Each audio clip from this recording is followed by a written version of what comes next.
Power lies not in reality itself, but in shaping which reality men are allowed to believe. This is the truth most refused to confront, because it strips away the comfort of permanence and reveals how fragile every system, every belief, every throne truly is. Men imagine the world as solid stone, but it is only clay hardened by agreement. What one age calls justice, another calls tyranny. What one people worship as divine, another mocks as superstition. The foundation is not reality, but perception, and perception can be shifted. To alter even a single condition is to open a door into an alternate world, one almost identical to our own, but arranged so differently that all existing balances collapse. Consider, for example, a world exactly like ours, except that promises are never binding. Without trust in a man's word, commerce would falter, alliances would crumble, and even families would dissolve into suspicion.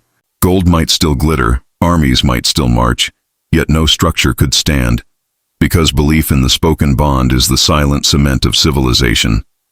The man who stepped into such a reality would find not freedom but chaos, where every transaction demands force instead of faith, and the strong devour without hesitation. A single change and everything is unmade. Another world, perhaps, in which loyalty has no weight. Here soldiers fight only when compelled, friends turn with the wind, and the ruler finds himself surrounded not by allies but by opportunists. Such a world mirrors our own closely, but with one vital cord cut, authority collapses. What remains is not government but gambling, a constant wager of power where no bond can be trusted. The prince who wakes in such a place learns that his throne is sustained not by iron, but by illusions of devotion. Strip away the illusion, and all crowns are mere ornaments of gold without defenders to guard them. This is the Machiavellian truth of alternate realities. They do not exist to amuse philosophers or storytellers, but to remind rulers how fragile their own world is. The fabric of our reality is not eternal. It is maintained only because men agree to its rules, and agreements can be changed. The one who understands this does not waste time asking whether reality is true. He bends belief until his chosen reality becomes the truth men obey. To master this, one must learn to govern not only bodies but perceptions. A prince must not merely command armies. He must command the stories men tell themselves. If they believe his power is natural, his rule endures. If they believe it fragile, his throne totters, even if no challenger yet appears. Men live within the world of their convictions, not the world of facts. Facts are malleable, convictions endure, and whoever can reshape conviction remakes the world. Think of religion. Entire empires have been raised and sustained on nothing more than a promise of unseen reward. Whether paradise exists or not is irrelevant. Men fight, die, and obey as if it does. This is the supreme lesson of alternate realities. A single altered premise, a life after death, a God watching, a law written by divine hand, creates a world wholly different from one without such beliefs. The line between worlds is no thicker than a thought, yet the gulf between them is infinite. Thus, the wise ruler does not take reality for granted. He recognizes that what holds true today may be gone tomorrow, replaced by another reality, crafted by another's hand. He knows that his survival depends not on clinging to truth, but on controlling illusion. If loyalty falters, he invents a symbol to inspire it. If promises grow weak, he enforces them with spectacle and fear. If men begin to doubt, he overwhelms them with narratives so compelling that doubt itself becomes treason. In this way, he prevents others from slipping into alternate realities of their own design. He allows only one world to exist, the world that he defines. There is danger, however, for those who fail to grasp this. Many rulers imagine their power is absolute, grounded in wealth, armies, or laws. They believe reality itself defends them. But when men stop believing, when perception shifts, the mightiest empire collapses overnight.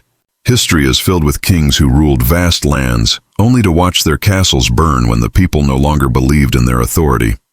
To lose control of reality is to lose control of everything. Alternate realities then become rebellions, revolutions, new orders rising from the ashes of the old. The ordinary man may slip into alternate worlds only in dreams or through speculation, but the ruler lives with them constantly. Every choice opens a door to a different version of the world. A promise kept leads to one reality, a promise broken to another. Each decision redraws the map of belief.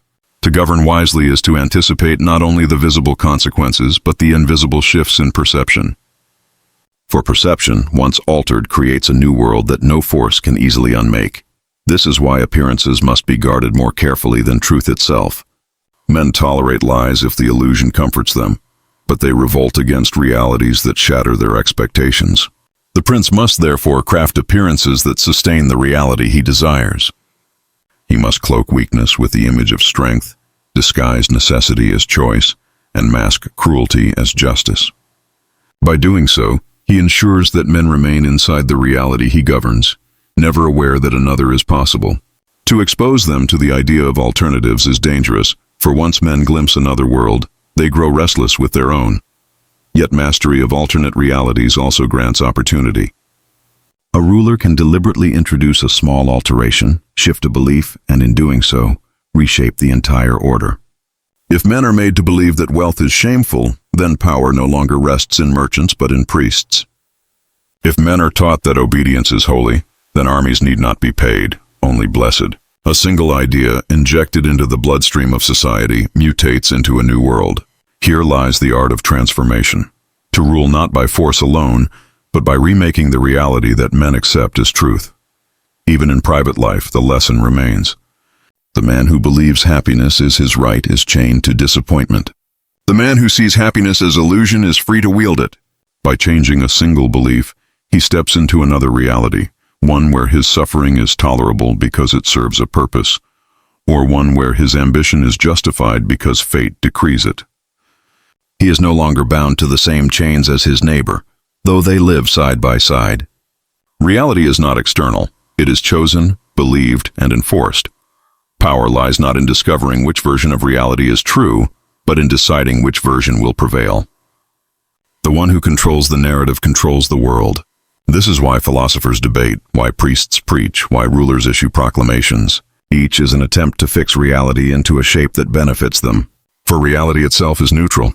It bends to the strongest hand that dares to mold it. Alternate realities are not fantasies. They are the battlefield of power. Therefore, to master life, one must learn not to cling to what is, but to ask what could be believed instead.